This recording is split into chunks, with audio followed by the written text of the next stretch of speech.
Teen comedy movies are oftentimes just cash grabs, bringing in some big names so you can film a relatively cheap movie and maximize profits. These kind of movies feel like they focus more on quantity of money they can make and less on quality of product. I'm happy to report that Do Revenge is not one of those movies. Hello, I'm J Films, and today I'm reviewing Do Revenge, directed by Jennifer Kaytin Robinson and starring Camila Mendes and Maya Hawke. The movie is simple. Two girls are screwed over by some douchebag in their life, so they team up to get revenge against them. Whenever I watch like a teen comedy, or really any comedy in general, I'm not expecting Citizen Kane, but that doesn't mean that they still can't be a good watch. For me, it all comes down to how funny is the movie, how original is it, and a lot of comedies are doomed from the start because they don't reach that.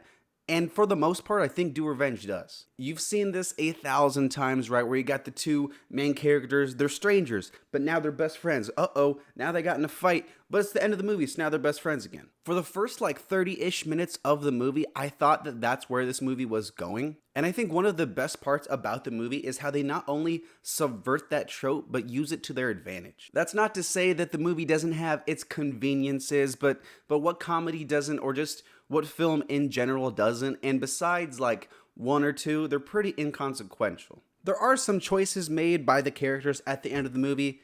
Do they make the most sense in the world?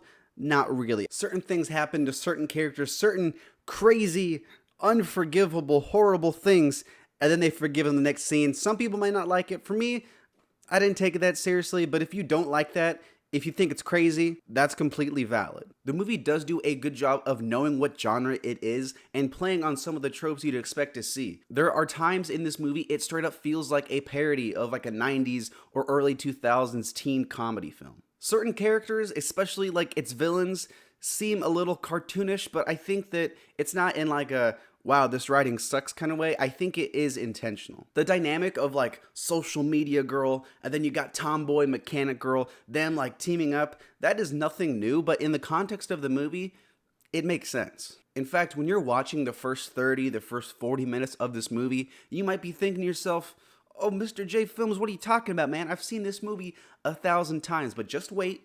Okay, give it a little time. When you dig a little deeper, everything changed. And I think both writers deserve a lot of credit for doing a pretty good job. Maya Hawke is a scene stealer in the movie, especially like in the last half an hour of the movie. She has some awesome scenes. And Camila Mendes does a really good job too. Their chemistry is great, and the combination of good actors performing a good script, it makes for some really fun lead characters. Speaking of scenes, you got some good ones in this one. You got some funny scenes, some dramatic scenes, and a few that genuinely surprised me. Sophie Turner is fantastic in this movie, okay? She's only in like 2 scenes, but she's fantastic. I hope they make a Do Revenge cinematic universe where she just yells at people and fights a coke addiction. That sounds really sad, but trust me, it's funny. Also, you have some good shots in this movie. Check them out. You got this one, this one, this one, this one. It's nice to see a movie put effort into visuals because a lot of comedies and these basic films are just shot in the most textbook boring way possible. Do Revenge is not the best movie